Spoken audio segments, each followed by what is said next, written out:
19 April 2026 রবিবার। এদিন হলো অক্ষয় তৃতীয়া।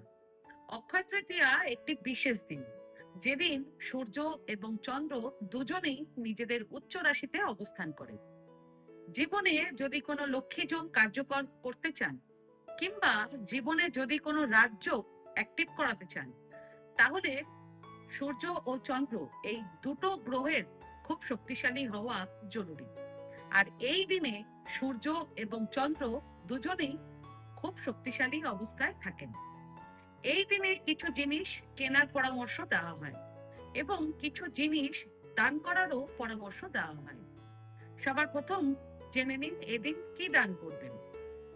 আপনি মুদিখানার জিনিস, রেশন, খাবার দাবার, এগুলো অভাবী প্রয়োজনীয় মানুষদেরকে দান করবেন।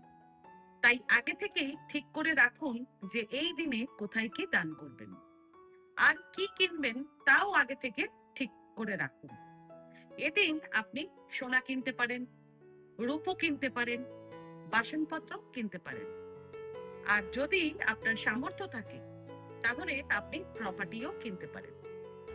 আর যদি কিছুই সম্ভব না হয়, তাহলে 11টি কড়ি কিনে বাড়িতে নিয়ে আসবেন। সেগুলোকে বাড়ির পূজাস্থানে রেখে দেবেন।